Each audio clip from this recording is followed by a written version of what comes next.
Everyone thought she was just the maid, until he walked in early and caught her asleep on the floor, his adopted twins wrapped around her like she was their mother. What he did next, no one saw coming.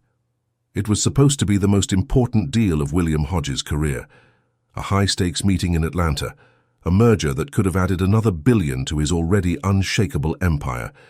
He'd packed light, left in haste, and promised his assistant he'd be back by the weekend, smiling, victorious. But less than 24 hours later, the whole thing collapsed. Flight cancelled, contract voided, millions lost. And William. He came back early, not with triumph, but with rage burning in his chest. Rain lashed at the tinted windows of his Bentley as it weaved through the wooded path leading up to the Biltmore estate. The sky over Asheville was as grey as his mood. His driver kept quiet. Wise move. William sat with his jaw clenched, his phone face down beside him. He didn't want to read another message, didn't want to speak to another board member. All he wanted was silence. When the wrought iron gate swung open and the estate came into view, grand, stoic, drenched in mist, he didn't feel comfort. He felt hollow. The car stopped. He didn't wait for anyone to open the door. He stepped into the rain, grabbing his bag with one hand, slamming the car door with the other.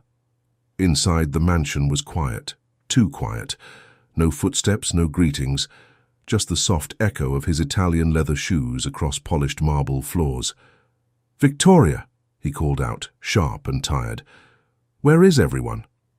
No reply. He threw his keys onto the console table near the front hall. The scent of vanilla and baby powder lingered in the air, faint and oddly soothing. He loosened his tie, irritation growing. That's when he turned the corner and stopped cold. There on the living room floor, framed by the soft glow of the fireplace and the faintest light from the chandelier, lay a scene he hadn't expected.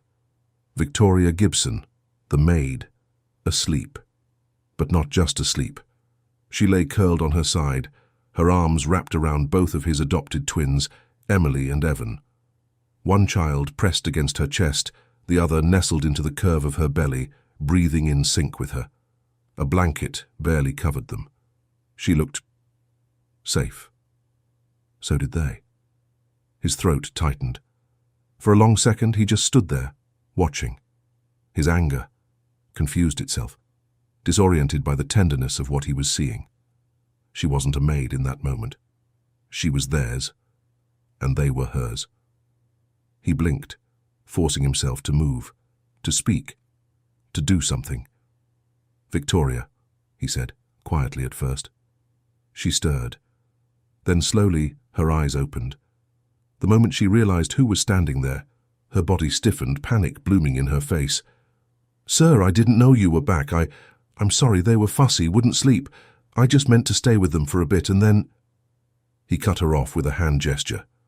But there was no yelling, no explosion, just a weight in his chest he couldn't name. She gently moved the twins onto the pillow-lined floor, careful not to wake them. Then she stood, straightening her apron, eyes downcast. "I didn't mean— Why— the floor?" he asked, his voice dry. There wasn't time to get them back upstairs. They were crying so hard. I didn't want to leave them alone. He didn't reply. He just stared. His twins were asleep. Peaceful. More peaceful than he had ever seen them. And not one of them had stirred at his voice. William didn't sleep that night. Even in his 1,000-thread count sheets, with the world's softest mattress beneath him, his body wouldn't rest. The image of Victoria on the floor, the twins cradled against her, kept playing like a loop behind his eyelids. He hadn't meant to leave the nursery door cracked, but part of him had wanted to see if they'd cry for her. They didn't. Not once. By morning, he had made up his mind. He was going to confront her, maybe not with anger, but with clarity. She was crossing boundaries. He needed structure, control. After all, he was their father. But when he came down to the kitchen, he stopped just short of the archway. There she was again. Victoria. Wearing the same navy blue uniform, sleeves rolled up, hair tied back. Her hands were gentle as she fed Evan from a small bottle, holding him as if he were fragile porcelain. Emily sat nearby, babbling softly, playing with the end of Victoria's apron like it was a lifeline. He watched them for a moment longer than he should have, then stepped in. "They have cribs," he said, tone sharper than intended. "You know that." Victoria didn't flinch. She glanced up, then back to Evan, wiping a bit of formula from his cheek. "They wouldn't sleep in them," she replied calmly. "Sometimes they just need warmth." William crossed his arms. "They have heated blankets, white noise machines, $2,000 bassinets. They don't need—" "Machines don't hold them when they cry," she interrupted, her voice barely above a whisper. That silenced him. The room suddenly felt smaller. "You think I don't care about them?" he asked. And there was something raw behind the question. Victoria looked up, really looked at him for the first time. "No," she said quietly. "I think you don't know how to." The words didn't cut like an insult. They landed like truth. He didn't respond. He couldn't. Instead, he walked out, suit jacket unbuttoned, hand running through his hair. If this part of the story already has you feeling something, don't just watch and scroll past. This channel tells stories no one else dares to. Hit subscribe, not just for the story, but for the souls inside them. Later that day, William stood in his office, staring at a framed photo of the twins. He'd taken it months ago, back when they first arrived. Adoption had seemed like a clean solution to a lifelong emptiness. Get the kids, hire the help, tick the box. He hadn't expected it to feel so foreign. There was a knock. Victoria entered, hesitant. "I just came to say, I can sleep in the quarters again if you prefer. I never meant to overstep." He looked at her, and for the first time he noticed, really noticed, how tired she looked. The faint, dark circles under her eyes, the quiet grief that lived just behind them, the kind of exhaustion that came not from doing a job, but from giving your whole heart without being seen. He didn't speak, but something in his expression changed. The days that followed were quiet. Too quiet. Victoria returned to sleeping in the staff quarters. The twins, as if sensing the shift, grew restless. Emily clung more. Evan cried longer. Bedtime became a battle. Nap time even worse. William tried to ignore it, tried to convince himself the house just needed structure again. He scheduled the twins' feedings to the minute, hired a night nurse, ordered new sleep monitors, but nothing worked. Every evening as he passed the nursery door, he found himself pausing, waiting for a sound, a cry, a sign that they still needed him. Most nights, he heard nothing, until 2 or 3 a.m., when the crying inevitably started. And that's when the guilt came in like a thief. He'd lie there, eyes open, staring at the ceiling while another woman, someone he paid, soothed his children. And they still didn't stop crying. One night, he gave in. He went to the nursery himself. Emily was sobbing into her blanket, red-faced and panicked. Evan had kicked out of his swaddle and was curled against the crib bars, desperate for comfort. He froze. He didn't know what to do. "Shh. It's okay," he whispered awkwardly, reaching down to pick up Emily. She squirmed, pushing against his chest like she didn't recognize him. His arms stiffened. He tried to hold her the way Victoria did, but it felt wrong, unnatural. He sat with her anyway, bouncing gently, whispering nonsense. It took a long time. Too long. Eventually, her sobs softened into hiccups, and she went limp against him, exhausted. He looked down at her face, sweaty curls stuck to her cheeks, tiny fists resting near her lips. She didn't look peaceful, just tired. That moment broke something open in him. He'd given them everything money could buy, except the one thing he never learned how to give: love. Meanwhile, Victoria kept her distance. She did her duties, cleaned, folded, cooked, and left quietly when her shift ended. But she avoided the nursery, avoided eye contact, avoided him, because she'd seen too much. She saw the cracks in his armor that night in the kitchen, and she knew if she got too close again, it would hurt more when he shut her out. She had no place in that house beyond a job, or so she told herself. That Friday, William hosted a dinner for a few old colleagues. They talked stocks and politics, sipping scotch in his vaulted dining room like nothing in the world could touch them, until one of the guests spotted a framed photo on the shelf. "Are these the twins?" he asked, lifting the frame. William nodded. "Yeah." "Cute." "That the birth mom?" the man asked, pointing to the edge of the photo. It was Victoria. She hadn't meant to be in the shot, but she was there, kneeling beside Emily with a toy in hand, smiling without realizing it. William froze. "No," he said, voice clipped. "That's the maid." The word landed like a slap he didn't expect to feel. And for the first time in the entire night, the scotch didn't taste like anything at all. It started with a fever, Emily's to be exact. It hit suddenly, burning skin, glassy eyes, and weak little whimpers that made Victoria drop the laundry basket and run upstairs without thinking twice. By the time the pediatrician arrived, both twins had it. The flu. Nothing serious, he said, but they'd need rest, fluids, and constant care. The night nurse quit the next morning. Something about the twins being too clingy, too fussy. William offered double pay. She still left. Victoria was already on the floor with a damp cloth, wiping Emily's forehead when he walked into the nursery that afternoon. "Where's the nurse?" he asked, brows furrowed. "She left," Victoria replied without looking up. He stood in the doorway like a man trying to decide whether to enter a battlefield or a church. "Can you stay?" he asked finally, voice low. Victoria looked up. She didn't ask questions, just nodded. By evening, she was still there, holding Evan in one arm, pressing a cold compress to his neck while humming softly. Emily lay curled against a pillow, small breaths shallow and raspy. William watched from the nursery chair, feeling utterly useless. "Do they always get like this when they're sick?" he asked, his voice thinner than usual. Victoria nodded. "It's their first real illness. They're scared. Their bodies don't know what to do." He leaned forward, elbows on knees. "I don't either," he confessed. Victoria glanced at him.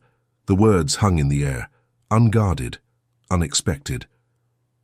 "They only want comfort," she said, "not perfection." He looked at Evan, whose fevered skin clung to her chest, tiny fingers gripping the collar of her shirt. "I don't know how to be that kind of comfort," he whispered. "It's like I'm a stranger in my own house." Victoria didn't respond. Instead, she shifted her weight so Evan could lie across both of their laps, his head on her knee, his feet brushing against William's leg. It was such a small gesture, but something about it cracked the distance wide open. Hours passed. They sat in silence as the twins drifted into fitful sleep. Victoria remained seated on the floor, her back against the nursery wall. William hadn't moved either. "I used to be scared of them," he admitted quietly. Victoria raised an eyebrow. "I thought I'd ruin them," he continued. "My father ruined me, and his father ruined him. I figured if I stayed distant, I couldn't mess them up." Victoria looked at him, long and slow. "Distance doesn't protect people," she said. "It just teaches them to live without you." That one hit deep. Eventually, the twins were asleep, sweaty, breathing heavy, still burning but resting. Victoria stood slowly, stretching her back. "I'll stay the night, if that's okay." William nodded. For once, he didn't feel like the owner of the house. He felt like a guest in a moment that wasn't his to control, but maybe one he finally wanted to be part of. The fever broke by dawn.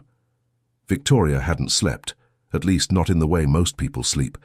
She drifted in and out, sitting upright in the nursery glider, one hand on Evan's back, the other resting gently over Emily's curled toes. William found her like that when he walked in, still in his shirt from the night before, hair tousled, jaw heavy with fatigue. "I'll make coffee," he said, softer than usual. She didn't answer, just nodded, eyes still closed. They sat across from each other in the estate kitchen an hour later, steam rising from 2 mugs between them. The twins were asleep upstairs, finally stable. Neither spoke for a long time.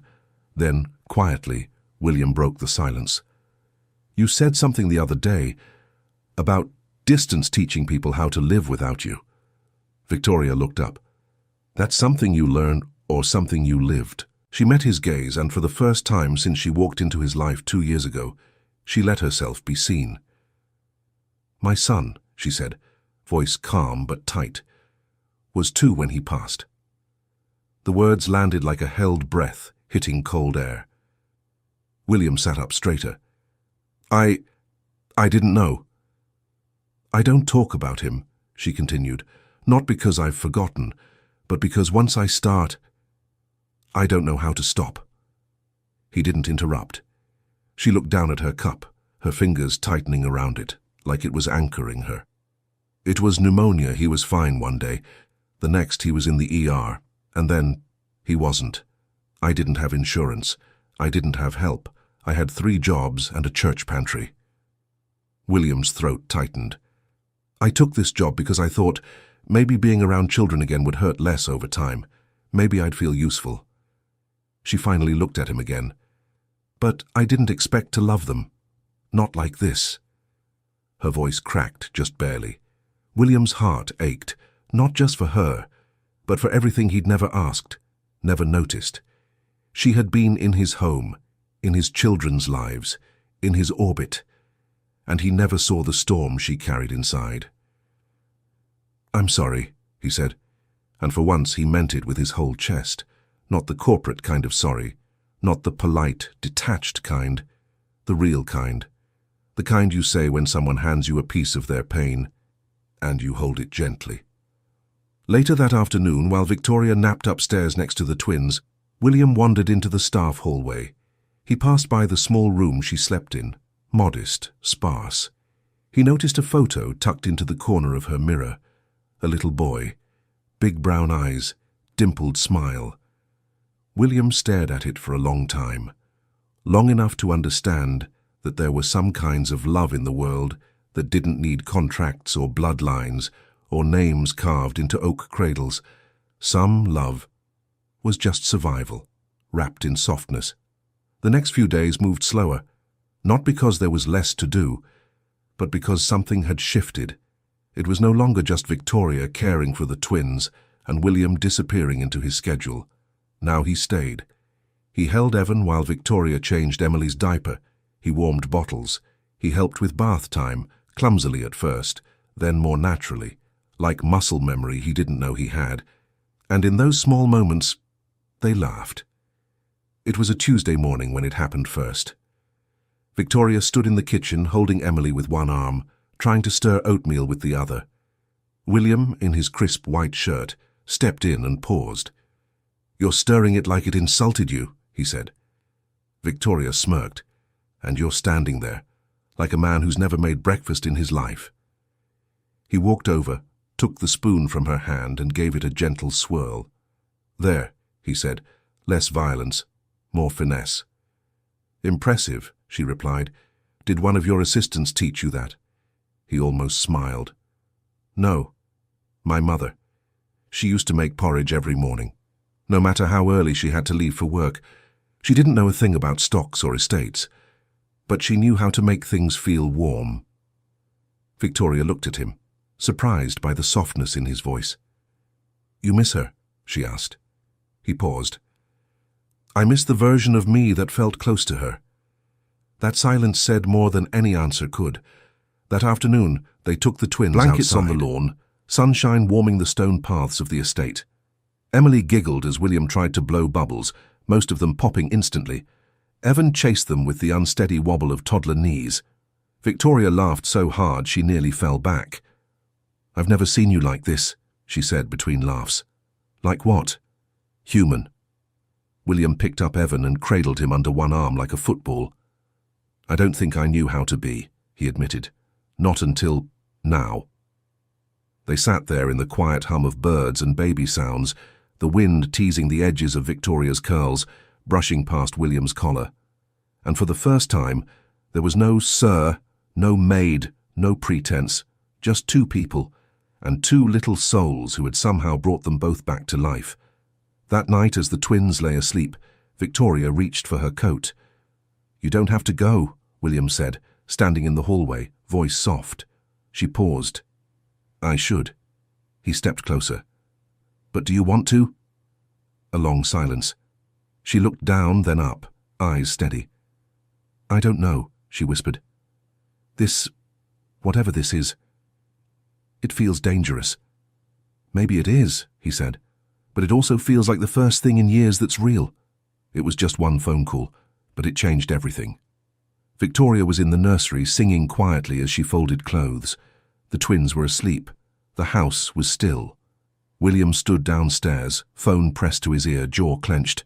"Look," his lawyer said, "if she's as involved with the children as you say, and there's no formal employment contract outlining boundaries, it could complicate guardianship down the road, especially if anything ever happened to you." "I didn't ask for legal hypotheticals," William snapped. "I know. But William, you're not just dealing with tax code anymore. This is personal. You're building a house of glass. One wrong move and—" He hung up. A house of glass. He hated how much that metaphor hit him. That evening, Victoria found a sealed envelope on the kitchen counter, her name on the front, his handwriting. She opened it. Inside, a new contract, formal, structured, cold, every hour accounted for, off-limit areas, a schedule, a signature line at the bottom, and a note. "This is just to protect you and the children. Nothing is changing. William." Her hands trembled. She read it again, slower this time. The lines between trust and control blurred with every word. She folded the paper carefully and walked straight to his study. He looked up from his laptop, surprised. "You didn't mention this," she said, holding up the letter. "I was going to," he replied. "It's standard protocol, just something to keep things clean." "Clean?" Her voice cracked. "Victoria." "No, let me finish." She stepped forward, the emotion bubbling just under the surface. "You gave me your pain, your past, your children, and now you want to give me a contract. It's for your protection too." "No," she said, firm now. "It's for your comfort. So you don't have to feel vulnerable, so you don't have to name whatever this is between us." He stood. "I have a legacy to protect. If anything happens—" "What legacy? The one where your children cry until I hold them, but you'd rather let a lawyer raise them than let your heart feel anything real." Silence. That silence was louder than any yelling. "I thought," she whispered, eyes shimmering. "For a moment, I thought this meant something." He didn't respond, and in that silence, she understood. It meant something to her, but to him, it was still safer to keep it on paper. She left that night.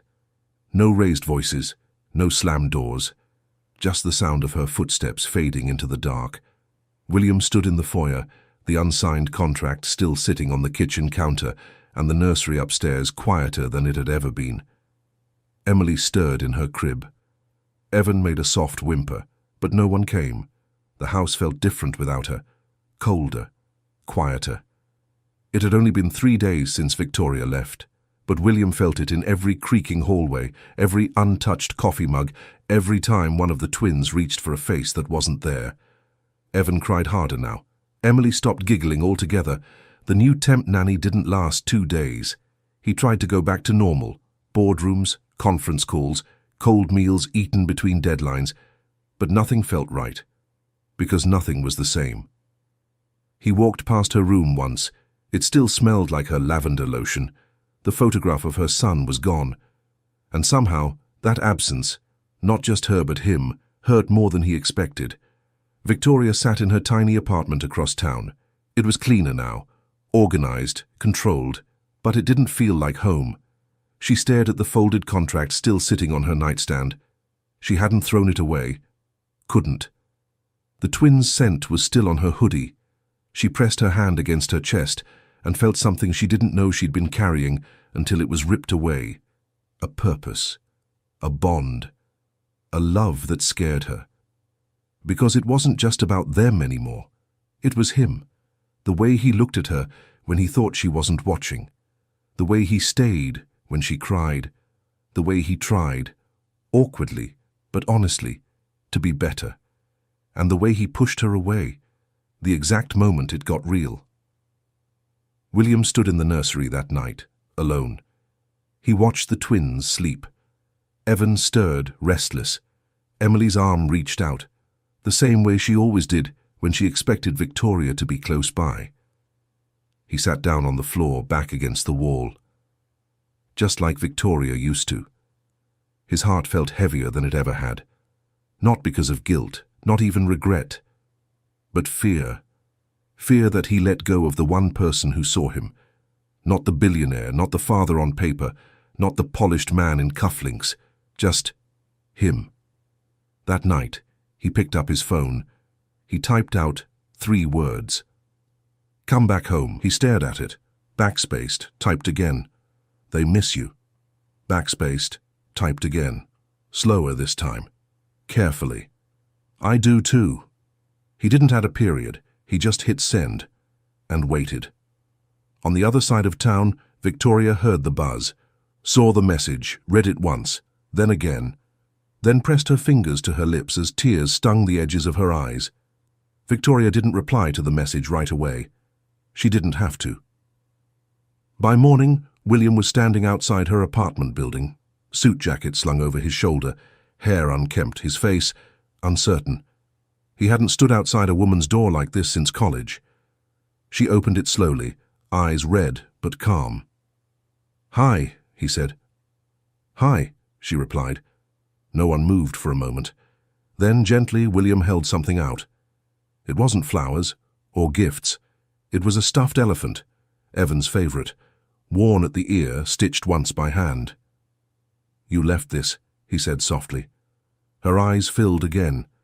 She reached for it, and in that small exchange, every wall they'd built slowly, wordlessly, began to come down.